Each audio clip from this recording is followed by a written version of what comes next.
Ladies and gentlemen, welcome back to the channel on a brand new video. We're going to be talking about the big issue when it comes to Guardians of the Galaxy and Baby Groot. If you're not familiar with this article, this has been blowing up with regards to James Gunn, the director of Guardians of the Galaxy 1 and Guardians of the Galaxy 2. And the fact that he's had a huge revelation that the audience may not have known. Some people have claimed they did know about this, but others not so sure. So let's delve into this. So to put you in the picture, James Gunn was responding to somebody on Twitter and dropped in the conversation that, in fact, the old Groot, the Groot that we know and love, the calm one, is in fact dead. And Baby Groot is in fact his son. To a vast majority of people, they're kind of like, what the heck? And when I first saw this, I was like, what the heck as well? So what we're going to do in this video, we're going to explore the kind of rationale behind what this could be with regards to a storyline. And we're going to talk about where the acting breaks down when it comes to how they interact with Baby Groot as a potential son. And is this a good bit of knowledge that we've been given, or has it left us with more questions about Guardians of the Galaxy 2 from that follow point from the first one to the second one? So let's explore these lovely factors and more. In order to prepare for this video, I decided to watch Guardians of the Galaxy 2 again and have a look at all those kind of clips of interaction between Baby Groot and the rest of the Guardians of the Galaxy.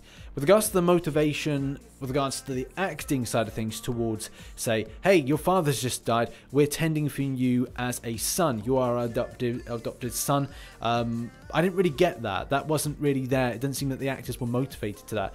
Even to see Drax and his interaction when he's trying to get onto the ship and he's going, get out of the way, smaller, dumber Groot. And that whole thing should really change. It shouldn't be a case he says smaller, dumber Groot. It should be smaller, dumber son of Groot. Or something saying, get out of the way, Groot Jr. Or get out of the way, son of Groot. I know that obviously it's more comedy orientated with Guardians of the Galaxy 2.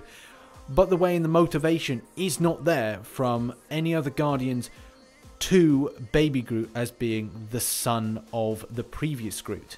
One thing that really stood out is when James Gunn was saying that all of the other Guardians, in the Twitter post, he said that all of the Guardians are in on it, so they know that he is the son. But I didn't really see that in the film. The next thing is the way that obviously the dialogue works between the Guardians, you know, communicating with Baby Groot.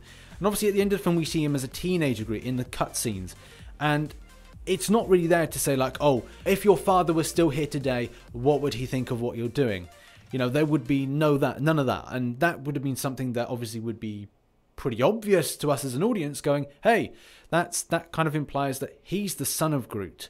Or even a case of kind of explaining a little bit with regards to the film from the finish to the start point. Even like Rocket kind of like taking the sapling and going, hey guys, it's all right. What Groot does is he reproduces, and the next reincarnation of him is his son. So that wasn't really there to kind of make me go, hey, it's pretty obvious he is the son of Groot.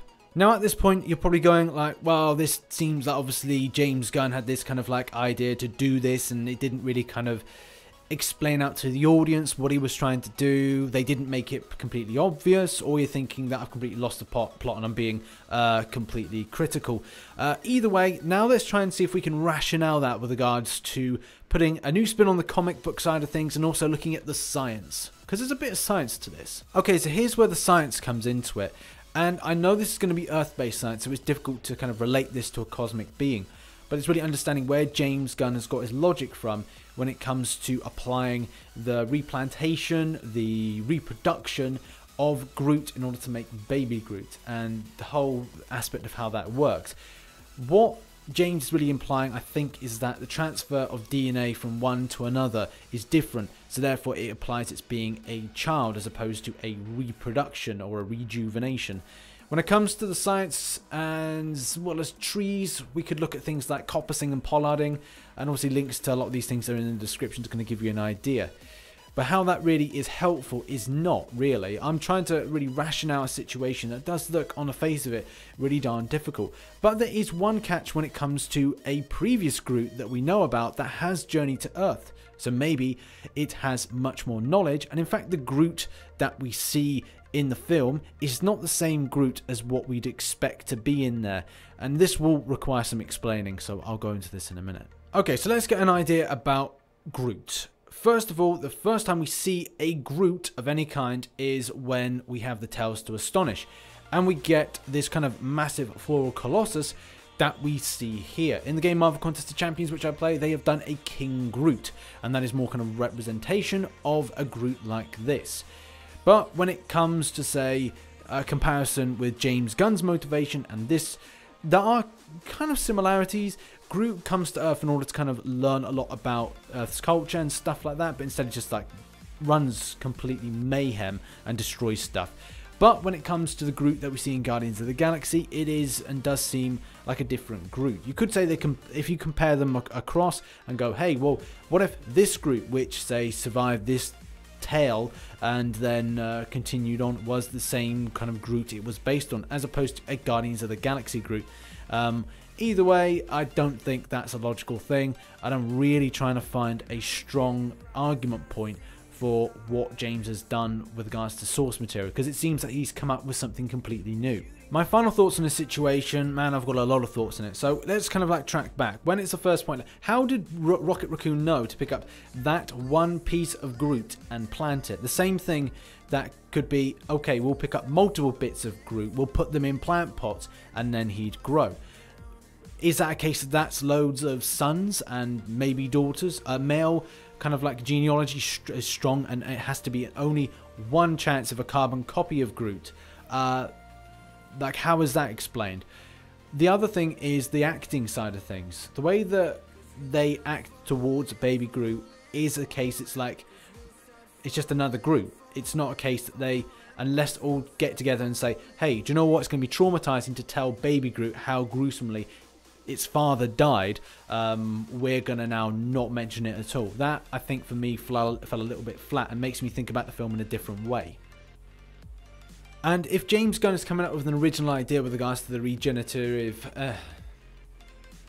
And if James Gunn is coming up with a fresh, new idea with regards to the regenerative as well as the reproductive side of Groot, then maybe it would have been best to explain that. I mean, I really commend it. It's an original take and has got a lot of people talking. But like I said, the aspect of how Groot knew to kind of grab that one piece of Groot to then make it, to plant, and then that would grow. The same thing applies for the other stuff. Where the ship crashed, then parts of Groot would have either been at the point of explosion, kind of fired out everywhere. What's not to say that there are multiple Groots through chance being planted and existing all over Xandar and a few other places?